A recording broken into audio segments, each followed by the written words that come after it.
Görüşürüz kardeş. Görüşürüz.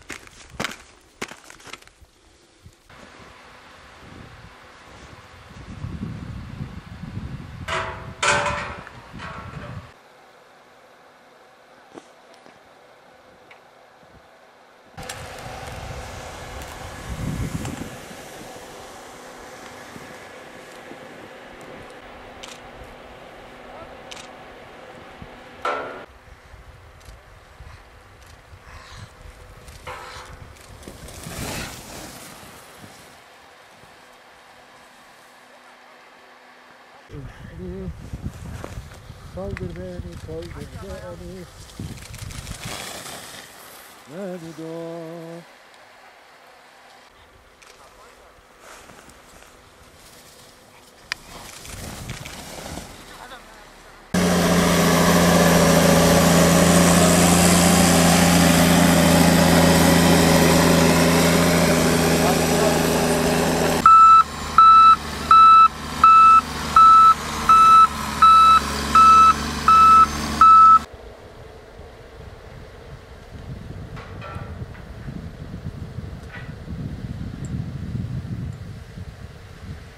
Nasıl yolculuk?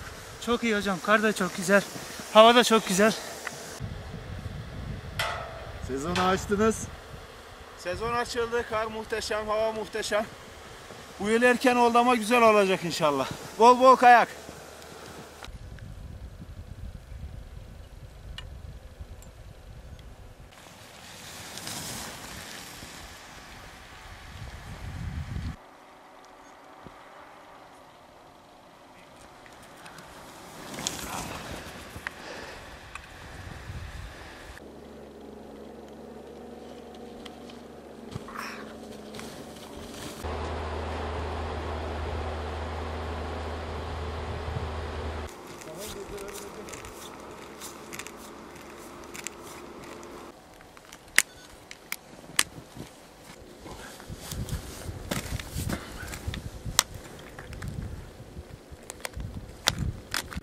Gümüşhane Zıgana Kayak Merkezi'ni sezona bugün açmış bulunmaktayız.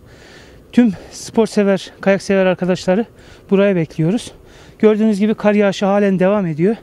Belki Türkiye'nin birçok kayak merkezinde henüz kar olmamışken bizim Zıgana'ya kayabilmek için en az 40-50 santimetre karımız şu anda mevcuttur.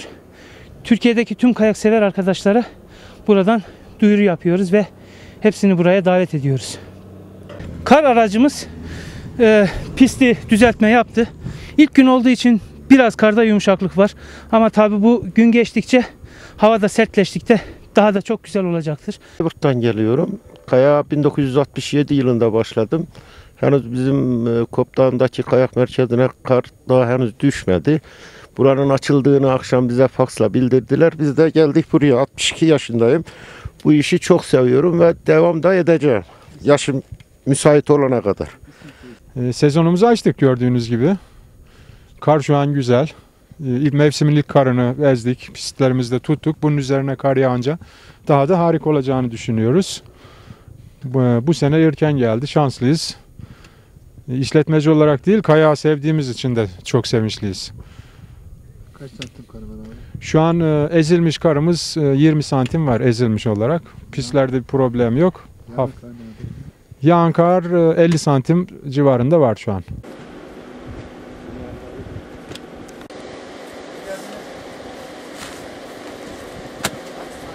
Nereye gidiyoruz? Ellerimi ısıtmadan da ben yürümeyi beceremeyen adamım ya.